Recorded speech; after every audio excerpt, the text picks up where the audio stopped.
ये जो हमने वीडियो में देखा, ये कौन लोग हैं जिनके साथ आप काम कर रहे हैं? सर, ये बेसिकली अनाथ और बेसहारा लोग हैं, क्योंकि हमारे समाज की विडंबना है। वैसे तो हमारा देश श्रवण कुमारों से भरा पड़ा है, लेकिन कुछ बच्चे इतने घिनौने अपराध करते हैं जो अपने बूढ़े माता पिता की पिटाई करते हैं, उनको घर से निकाल देते हैं, उनको खाना नहीं देते, दवा नहीं देते, अस्पतालों में ले जाके उनका इलाज नहीं करवाते और बहुत बार तो उनको सड़कों पर मरने के लिए छोड़ देते हैं। मतलब इतने इतने भयानक केसेस हमारे यहाँ पर आते हैं। जैसे सर, एक एडमिशन आया जिसमें एक लड़के ने अपने बूढ़े पिता को 10 साल से कमरे में बंद किया हुआ था और वो सारी प्रॉपर्टी उसकी हड़पना चाहता था, तो उनको पुलिस छुड़वा के लाई। सर, एक एडमिशन ऐसे आया जिसमें एक लड़का गाड़ी में आया, बोलता है कि मेरी मदर को एडमिशन दो, तो और बहुत प्रतिष्ठित परिवार से थे।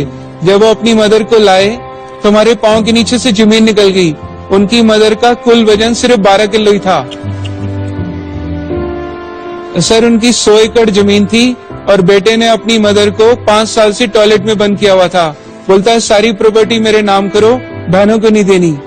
और सर, एक एडमिशन ऐसे आया जिसमें कि हम दहल ही गए कि बच्चे कितने घिनौने अपराध कर रहे हैं। सर, एक लड़के ने तो क्या किया, उसके पिता कोमा में चले गए थे, तो वो लड़के ने सर धोखे से अपने पिता का घर बेच दिया और अपना यूएस का ग्रीन कार्ड बनवा लिया और फ्लाइट के 4 घंटे पहले अपने फादर को किराए के कमरे में बंद करके कमरे में बड़े बड़े चूहे छोड़ दिए और खुद अमेरिका भाग गया। इसके अलावा सर, क्रूएलिटी इतनी चरम सीमाएं पार कर चुकी है कि इंसान सिर्फ अपने ही शल में होकर रह चुका है। हम पत्थर दिल और कठोरता की तरफ बढ़ते जा रहे हैं। तो सर, मैं आधी आधी रात को जाकर ऐसे लोगों को सड़कों से ढूंढता हूँ जिनको कीड़े पड़े होते हैं,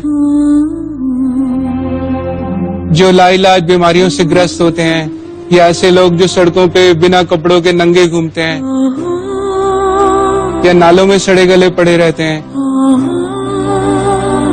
तो सर, उनको आधी आधी रात को ढूंढकर अपनी गोद में लेके आता हूँ, फिर अपने गुरुकुल के अंदर उनको रहना, खाना, दवा और रोजमर्रा की सभी सुविधाएं निःशुल्क देता हूँ। तो ऐसे सर, भगवान जी के आशीर्वाद से 10 साल के अंदर कोई हजारों लोगों को सड़कों से रेस्क्यू कर लिया, हजारों लोगों के परिवार भी ढूंढ दिए, उनको यूनाइट करा दिया और अभी कई सौ बेसहारा लोग हमारे यहाँ परमानेंट रहते हैं।